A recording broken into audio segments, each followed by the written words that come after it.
This program contains graphic material, including offensive language. Viewer discretion is advised. This is an electronically recorded interview between Detective Sergeant Mark Winterflood and Lindsay Hawani Beckett. Get him, mate, go! Shut up, you little bitch, or I'll back you! He told me to tie her up at the van. And then I tied her up to a tree. And Get here! In the car! Get in! Get in! Get steady. And Liz told me what to do. What was that? We won't say anything, we just want to go, please. Told me to cut her throat. Yeah! Come on! Come here!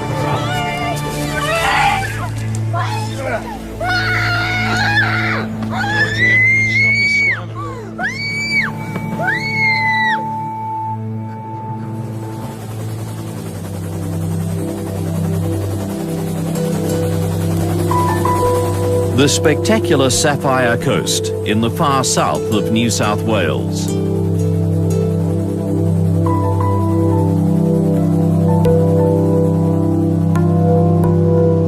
The Pacific Ocean rolls onto deserted surfing beaches, sweeping bays and rocky headlands. They're part of a line of national parks and waterways that stretches down the coast to the Victorian border.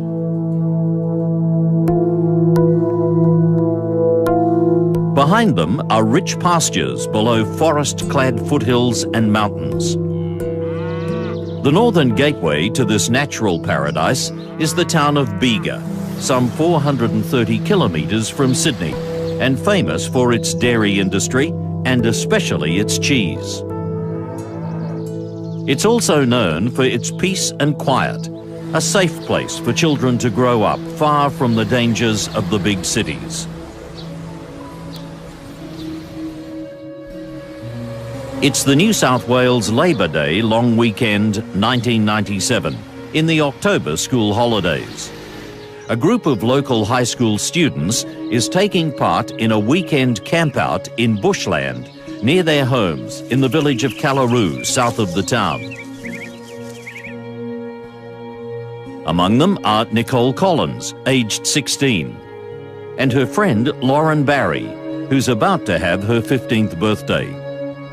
The girls have been close friends for several years, part of a group that includes teenagers Rebecca Kemble and Sarah Darcy. We always had fun things to do. Both Nicole and I and Rebecca all had horses, so we spent most of our weekends riding together. Nicole, she was very outgoing, very friendly, engaging, not at all shy. She was very vivacious. She always had lots of energy. So if you're ever feeling down in the dumps or not in a mood to maybe go for a ride or go and see some friends, she's always had the ability to make you feel more happy and energised to go and do it, kind of thing. She was just full of life and full of energy, and she was always doing things, always on the go. Lauren she was much more low-key. Lauren was very much a homebody. She loved being at home with Mum and Dad and her brother. She was calm and very sweet and kind and generous, and she was a lot of fun. My sister, when we grew up, a lot of the properties that we lived on, there wasn't too many kids nearby most of the time, so she was my best mate as well as my sister. You know, just like any sister, a brother and sister, we fought like cat and dog. We'd finish fighting and having an argument, and then there'd be this deep, unconditional love for each other.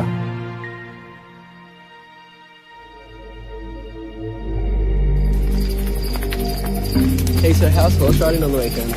It was really good. I did this really big jump. Even though the teenagers are responsible and trustworthy, their parents still make sure the campout is well supervised. Nicole's parents would come up and check on us, and so would Lauren's parents, so they could easily access to where we were staying. Yeah, I tried horse riding once, fell off. It was just an area where the The two girls and their friends would go to a lot of holidays. They'd take their horses and set up a bit of a camp, and they'd just have a peaceful area overlooking the ocean. I can't believe we have to go back to school soon. Oh, I know. I don't want to go back to school. On Sunday night, being a long weekend, the group stays up late. Oh, I got up and put something in the bin, and then she put me on detention for like 4 days. Are you serious? Oh so my God. And we were just sitting around the campfire, talking, listening to music. And then Nicole was actually had been a bit upset because she broke up with her boyfriend. I wonder where he is. Don't worry, your boyfriend will be here. It's been ages. Seriously, he's probably on his way, don't worry. It's been hours. Yeah, it's probably on his way or something, don't worry. So Nicole decided that she was going to walk to Chilla and talk to her ex and see if they could work things out. Hey, I know where he's staying. Do you want to walk up? You sure? Yeah, come on, let's go. He's just in his auntie. So wait, where he's going? We walked everywhere. I mean, we were only 16. We didn't have cars. We didn't even have bicycles. We had the horses and we had our feet. So to get around in Callaroo, that's what we did. We walked. Where are you guys going? We're just going to town. We'll be back soon. Nicole decided that she was going to walk, and then Lauren decided that she was going to go with her. Eventually, the girls reach the main road and head towards Gilla. Although it's several kilometres, they fully intend to walk all the way.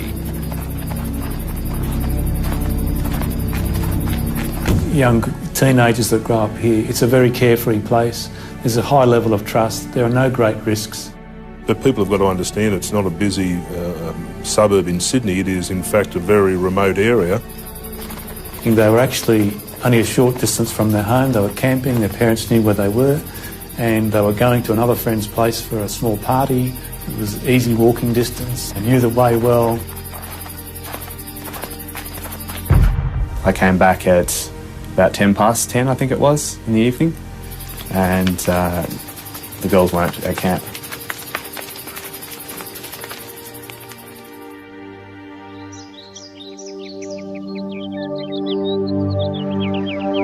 Next morning, Lauren's brother Nathan is one of the first campers to wake up. I think I left the camp that morning, would have gone back to the house. I guess from memory, the first thing I would have said was, have you seen the girls? Have the girls been down here? And straight away, my parents said, no, they're supposed to be with you. While Lauren's mother, Cheryl, starts ringing around, Lauren's father, Garrett, goes straight to the campsite.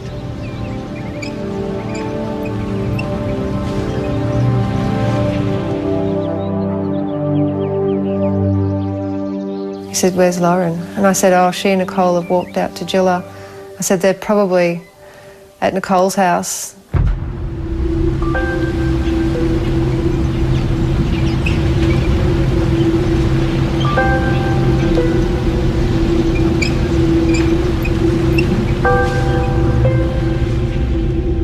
They weren't anywhere we expected them to be, and there was a very small chance that both of them were injured, had got somehow fallen over and broken their legs in the night time.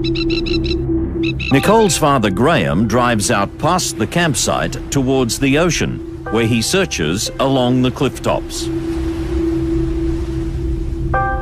We rode through all the trails between Tartha and Callaroo. There's a lot of them. So we went through and we were calling out to them because we thought if they're hurt, they'll, call back.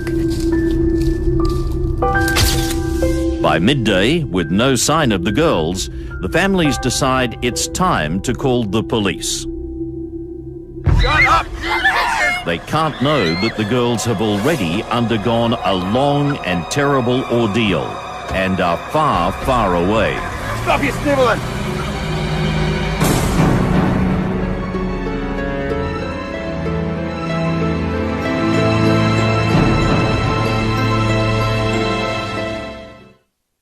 I know where he's staying. Can we go have a look?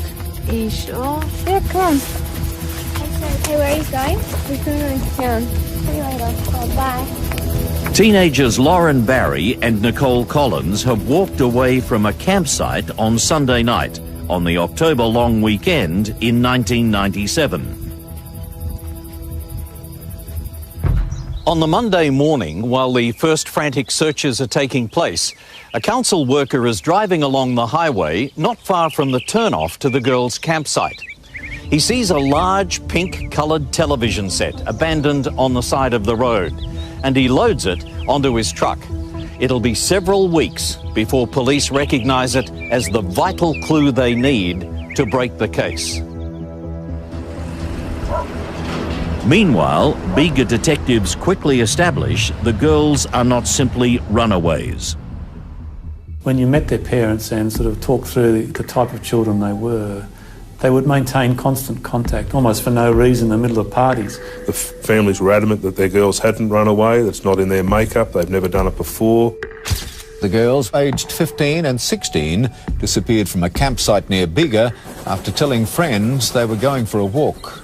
The search for the girls expands as SES and other local volunteers begin detailed sweeps of the bushland. The whole community, everybody came down and said, we're here to help, you know, we'll help you search. The first thing I did was to try and drive to all the places where I thought the girls could have been. Houses, hangouts, places in the bush where we used to all go. You know, we had cubby houses as our favourite spots, and the girls weren't any of them, so then started driving the highways. You know, and be looking out for anything along the side of the road, north, south, east, west. There's been no contact from the teenagers or any confirmed sighting. At the local refuse centre, the council worker unloads the big pink television set. The recycle bin is full, and so he places it on the ground. It'll be found a few hours later by a scavenger who takes it home, repaints it black, and sells it to a local hotel.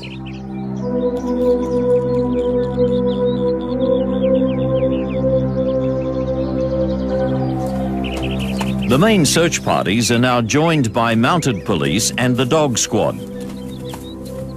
And Lauren's father, Garrett, is out with them every waking moment. I can remember him just being helpless in this sort of rage but sort of uncontrollable pain going through him, and that's what makes me upset now, because I get it, what he was feeling at the time, and he just took off. For those who don't know me, my name's Garrett Barry. I'm father of one of the girls. And, thank you all for coming, okay? Really appreciate it. No sleep whatsoever. I've never seen anything like it, to try and find them.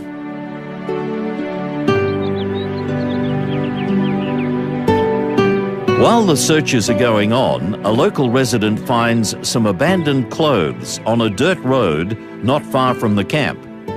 There's a girl's top and a distinctive check flannelette shirt.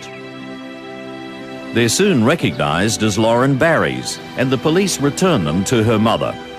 A distraught Cheryl carefully puts the clothes away, unaware they carry vital DNA evidence.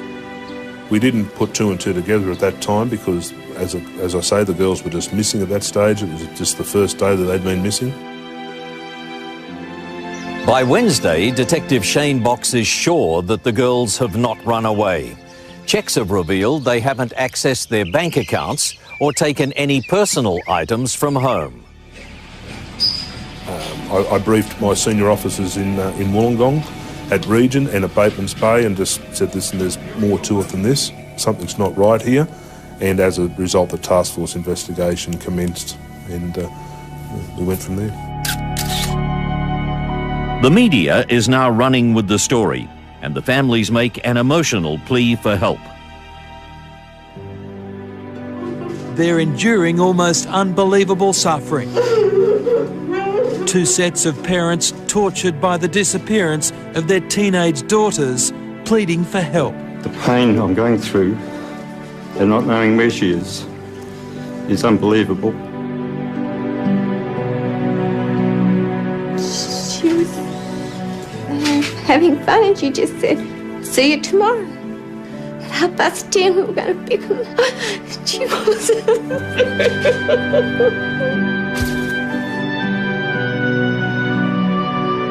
The publicity generates a rush of information. A local mother comes forward to report that she was driving to Tathra at 9:50 p.m. on the Sunday night when she came across a car stopped on the highway. Unable to pass safely, she had to stop. And in the light of her headlights, she can see two girls and a man standing by the car. There's enough light for her to give police a clear description of him. The car finally moved over, and the mother was able to overtake it safely and continue on her way.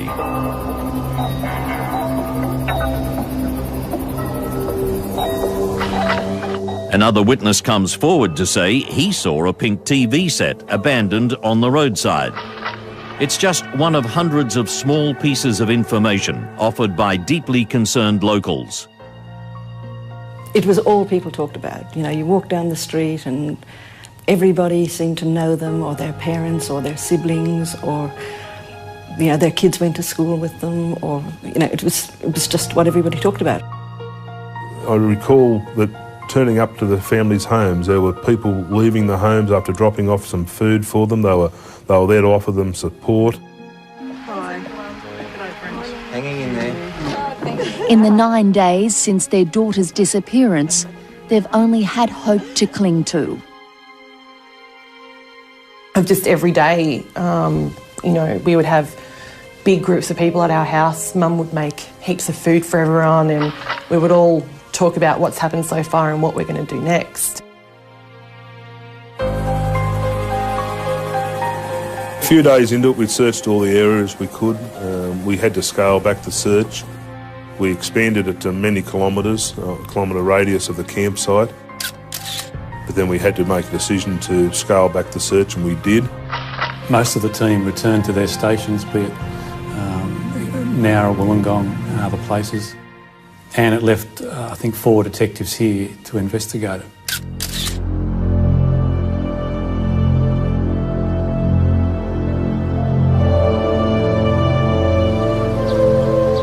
It's now almost a month since the disappearance.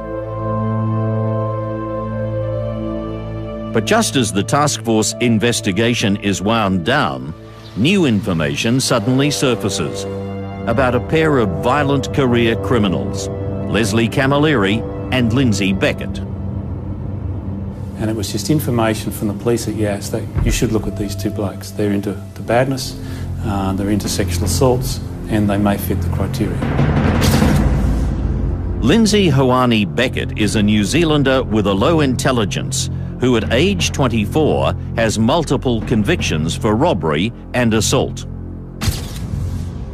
Leslie Alfred Camilleri is a dangerous psychopath who since the age of 12 has racked up an amazing 146 criminal convictions.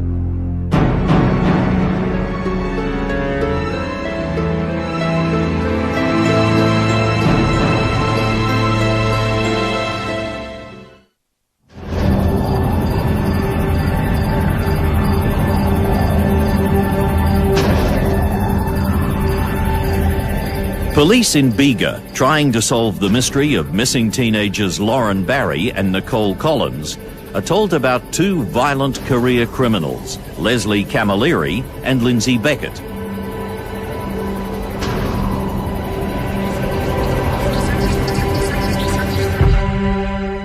The two men have been living in Yass in southern New South Wales. An informant tells local police, who advise Bega detectives.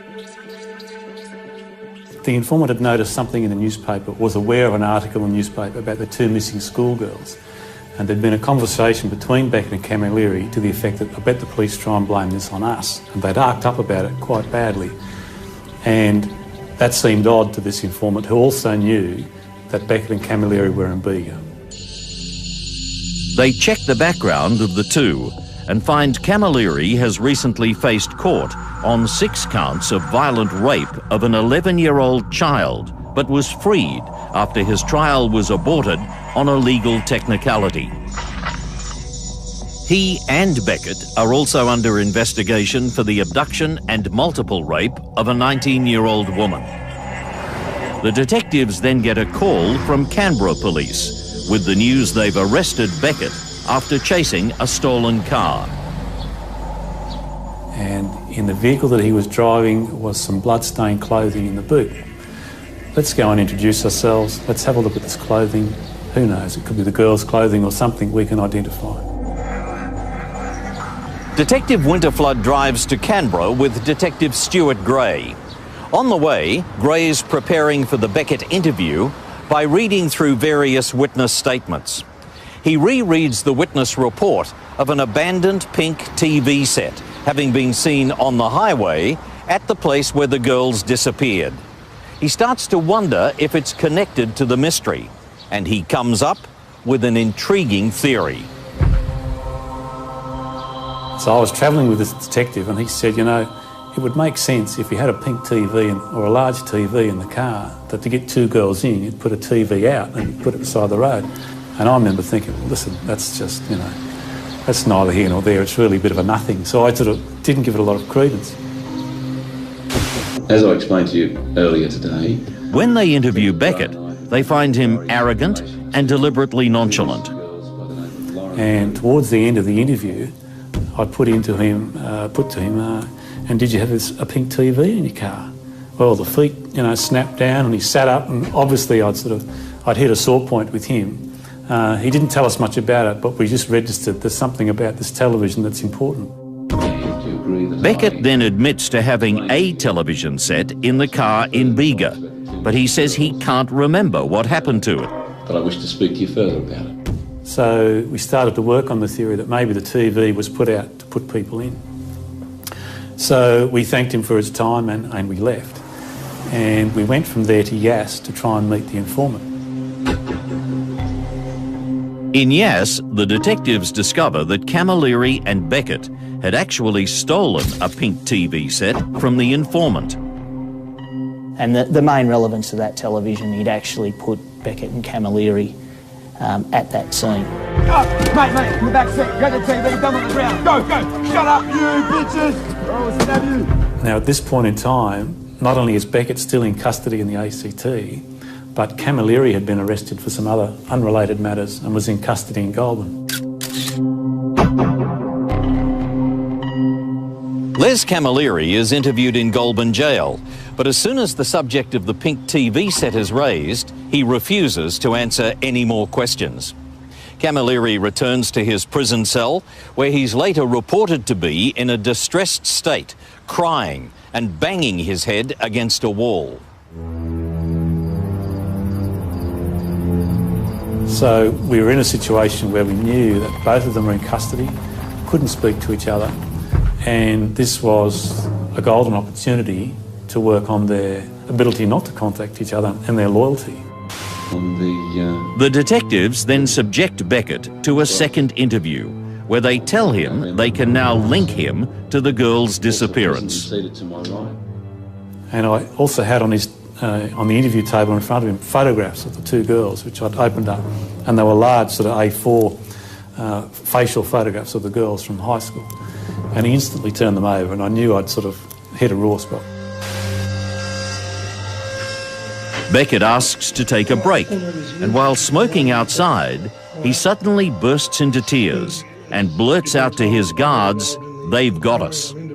So they've marched him back into the room, and he said, "Oh, give me a map, show me a map, I'll show you where they are." And I went, okay. So we've opened this map on the floor, and he started sort of looking at the Monara Highway in Bombala, and then he said, "They're here, they're back there."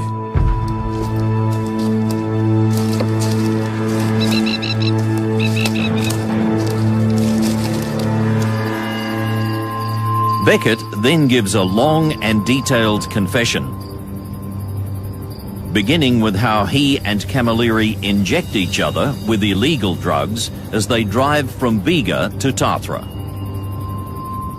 Les was driving the car and we were going to the beach because I hadn't been to the beach for ages and we were going to go there for a drink. Yeah. And just see if there's any parties. And we were going up the hill and seeing these two girls there, and Les stopped.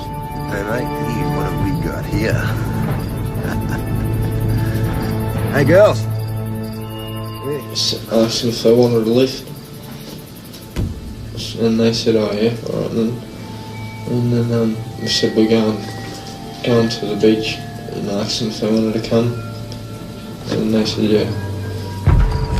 The girls' families and friends are adamant that neither would have willingly got into a car with strangers, insisting they must have been forcibly abducted.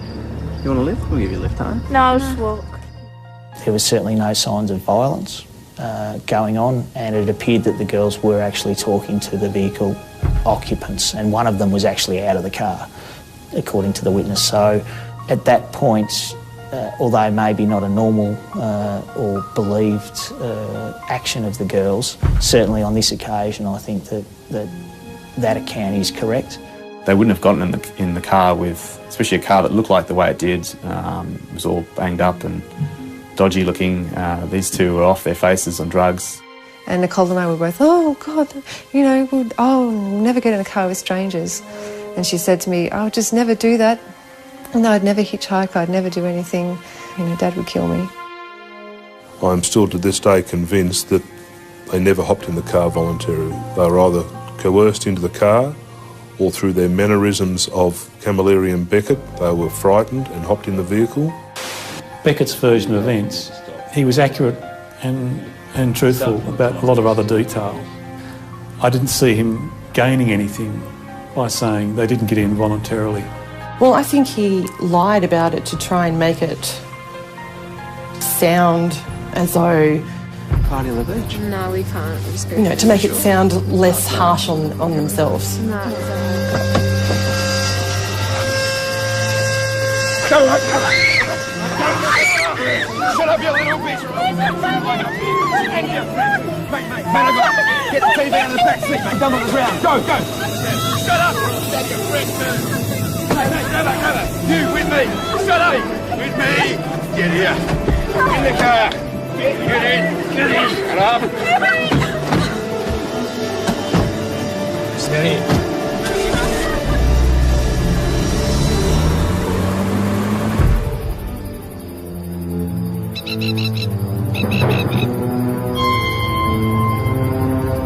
In his confession, Beckett claims they drove with the girls the 5 kilometres to Tathra Beach Surf Club, where they talked together while he and Camilleri drank a few beers. As the town was quiet, they then decided to drive back to Bega and agreed they would stop on the way at the campsite so the girls could tell the others what they were doing. They've travelled on a dirt road towards this campsite area, and it's during that travel where I would describe it as a 4-wheel drive track mainly, that Camilleri is driving his 2-wheel drive car, and it's sustained some sort of damage or... This program contains graphic material, including offensive language. Viewer discretion is advised. At the very least, been knocked around a bit. He's become aggressive and produced a knife. And he freaked out. And as he was saying, what the fuck he is doing, what he is fucking doing. And he was just freaked right out. Right. So, he was going, pointing his head to stop them from hopping out. The doors are shut on, you can't get out. If they try to get out, stab them. We'll stab you, both of you. The girls now are captive in the back seat. Shut your mouth, bitch. The 2 back doors were not functioning correctly. The interior locks or door handles would not allow either of the doors to open. In terms of your relationship with these girls at that time, can you describe that to me? Well, are they under some duress? Are they happy? Are they friendly? They're under some duress. Shut up! Right. Explain that to me. They knew, well, Liz put a hard word and said if they step up, he'll kill them. Camilleri turns the car around and heads back to the main road. Stop your bloody whinging! You're bickering and you're snivelling. So they've come back out on the Snowy Mountains Highway, travelled into Callaroo, And then halfway through Callaroo, this little township, there's a road to your left which goes past the tip and then comes out on Sapphire Coast Drive. Hey mate, I had a bit of fun with these two girls. Yeah, you'll be right, girls. Don't worry. You'll be fine.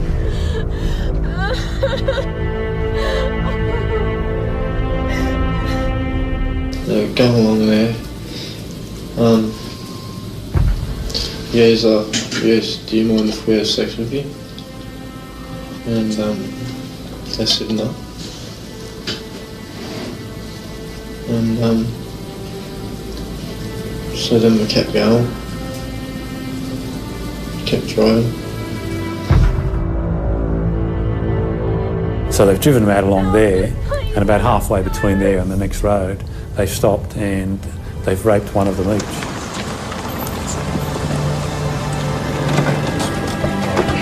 Right. Get out. It's yours. Blondie, you're mine. Get out. Get out. Come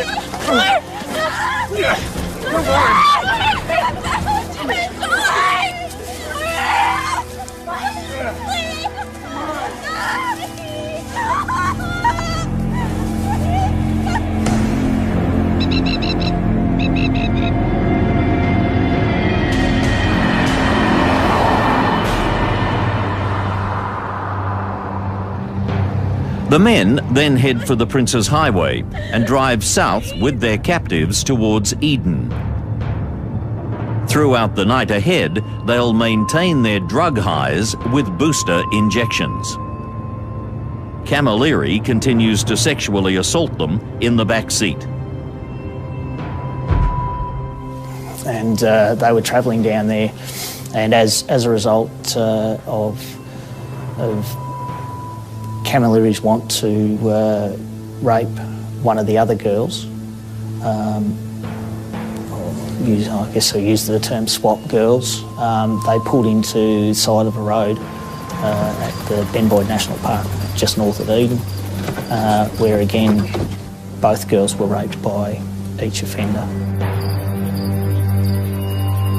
The men now drive into Eden, where Beckett had once worked on a fishing trawler.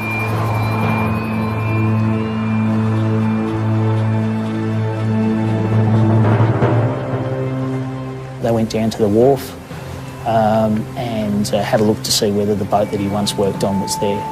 During the driving through Eden itself, the girls were told to keep their heads down, and as a result, after not finding the boat and Beckett's supposed knowledge of the area, they attempted to try and find a back road out of Eden. Became sort of disorientated and ended up on some dirt tracks again, which at that point they stopped the vehicle and then raped the girls again.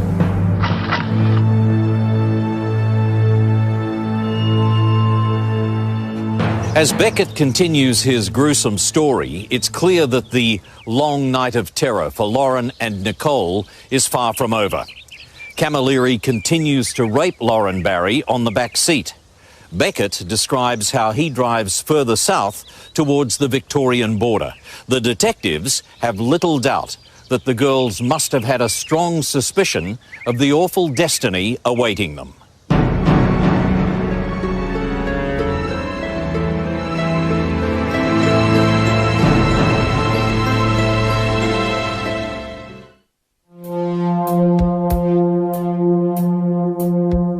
Criminal Lindsay Beckett has broken down and is confessing to the abduction of Bega schoolgirls Lauren Barry and Nicole Collins.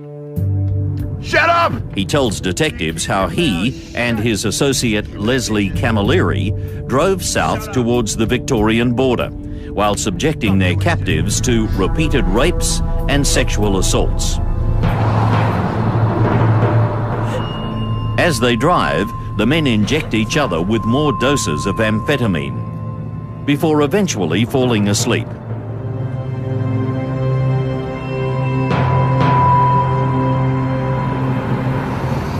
All right, mate. Just crossed the border into Victoria. Victoria? You stupid prick! Sydney! I want to go to Sydney. Turn around. It appears that neither of them really know where they are. Camilleri gets quite angry about that. And at this point, Beckett again turned off the main, which was now the Princess Highway at that point in Victoria. Les told me to stop because he wanted to have sex with the one with dark hair. Right. In this West Wingan area where travelled down again a dirt road. You get out! Get out! And me and the one with glasses kept driving down the road. Bugger off! Come back to 20. Come here, mate. Come on! Come on! Camilleri left the vehicle with Lauren Barry and raped her in some bushes. After that rape, it was expressed between Beckett and Camilleri that they used the words "can't go back," and that was expressed by Camilleri, and Beckett understood that realistically that the girls would not be able to be released.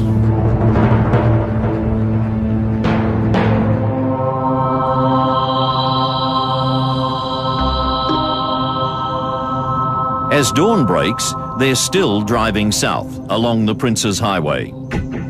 They're about 60 kilometres into Victoria when they come to the Cann River. They see a sign marking the turn-off to the Monero Highway back towards Bombala in southern New South Wales and decide it's time to head north.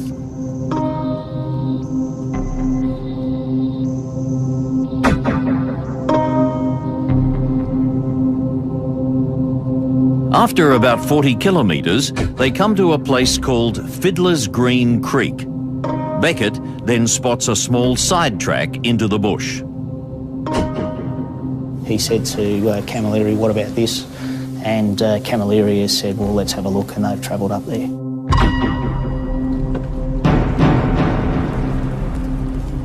It's just after 7 a.m. Here, mate. Here. It's good. It's good. Both men are now carrying knives. Get her out. Come on, get her out. Get up. Get up. Stop your engine. You tie her up. Tie her up. Get out. Get out. Stop crying. Stay still. Hold still. Hold your hand. Hold still. Hold your hand. Take it out there. Come on. Stop. Come on, you little bitch. Stop your engine. Come on. Stop your crying. The guy knows we're having a bit of fun. Hurry. And they're stopped and traversed through very heavy bushland. Get on your feet, you little bitch. Get up. Keep walking. Keep walking. Are you gonna kill us? We're just taking you down to the creek. Shut your mouth. Or I'll shut it for you. Down an embankment to a river area of about some 250 metres. Get down on the water's edge. Turn around. Right, untie her. When they reach a creek, Camilleri unties them before ordering them to strip and wash themselves thoroughly to remove all evidence of the rapes. It's not too cold, you little bitch. Get in there and have a wash. Get in there, quick. Get in. Get in there. Come on. Come on. That's it. Get in there. Down there. You know what I mean. And here too. Stop your crying. Just get. Stop your moaning. Come on, clean yourself up. Hurry up. Yeah, under your arms. Come on. You too. Come on. Stop your clean yourself up. Come on. All right, you two. Get out. Get dressed. Come on. Put your jacket back on. Stop the shoe. Put it on. Stop the shoe. Hurry up. Get it on there. They're then told to dress themselves before being gagged. Alrighty, mate. Gag him. And then we tied the girls up, tied their hands up, stings around their mouth so they wouldn't yell. What sort of things? Just to stop them from yelling, just some of their genes. Alrighty. Take her this way. Go. Lauren is hog-tied on the ground, and Nicole is tied to a tree a short distance away. Yeah, mate. Yeah.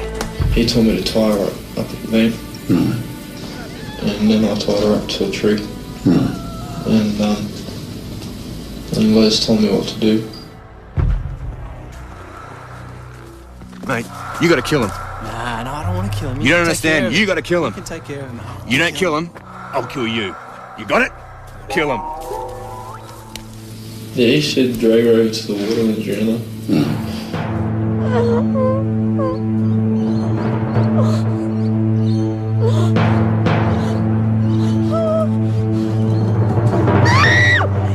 Come here. So Beckett goes down to Lauren, drags her into the water. He actually held her under the water, and he described her as struggling and kicking water in his face. And the other one, she was jumping around, and so I tried to stab her. And then he stabbed her in the neck at the same time and held her under the water.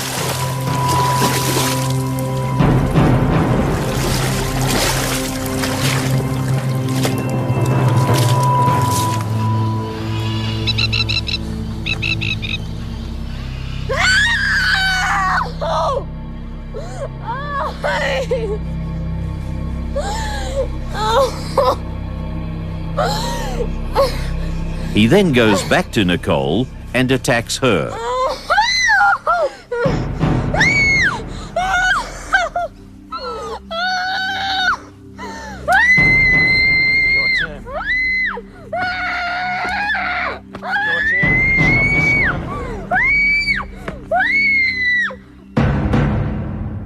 He stabbed her in the neck and she started to sort of flail about and wasn't dying, so he then stabbed her in the Adam's apple and the knife gets stuck and he can't get it out. Okay, and how did you kill her? I had to cut her through. He eventually gets it out and he stabbed her in the heart and that failed also, and he even describes kicking her trying to get her to die, and so he eventually dies. I cut her throat first and then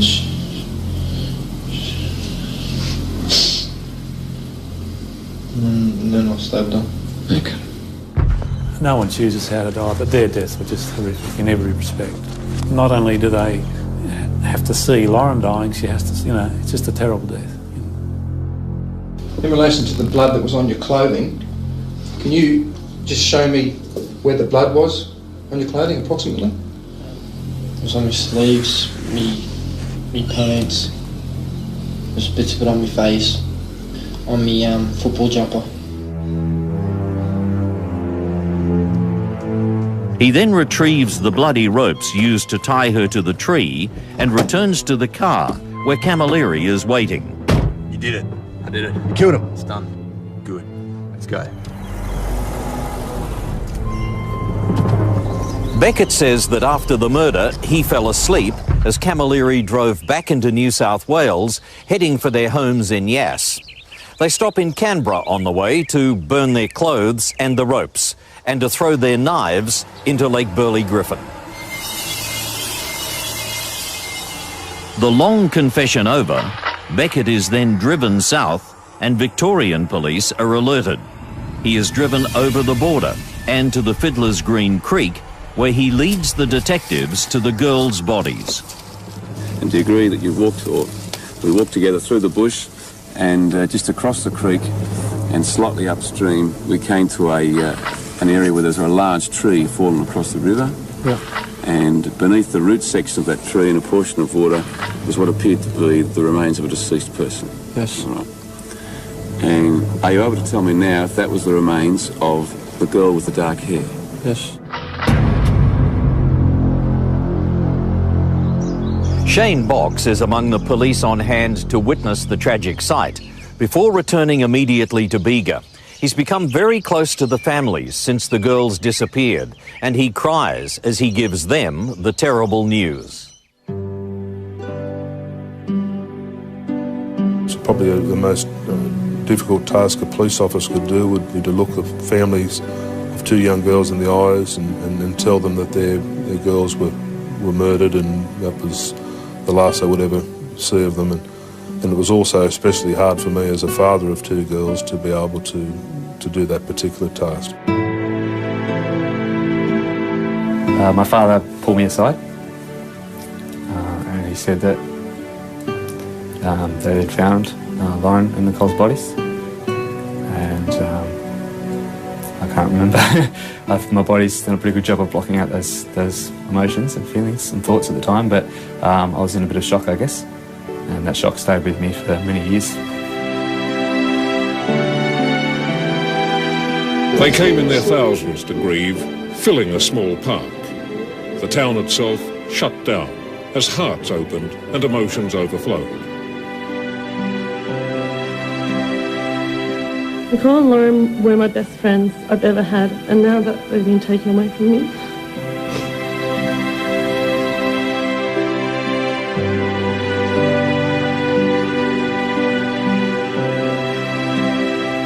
Do not forget the impact of this terrible tragedy when it comes time for justice to be served.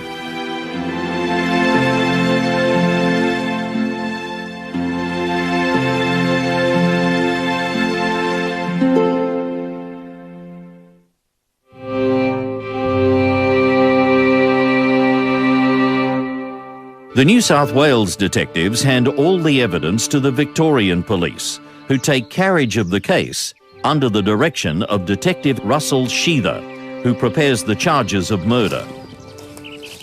Beckett and Camilleri are extradited to Victoria. But charges of rape and sexual assault that occurred in New South Wales are held in reserve. Lindsay Beckett pleads guilty to the murders of Lauren and Nicole, and in August 1998, he's sentenced to 2 life terms with a non-parole period of 35 years. At the time, it's the longest non-parole period ever handed down in Victoria. Leslie Camilleri protests his innocence, blaming the murders on Beckett.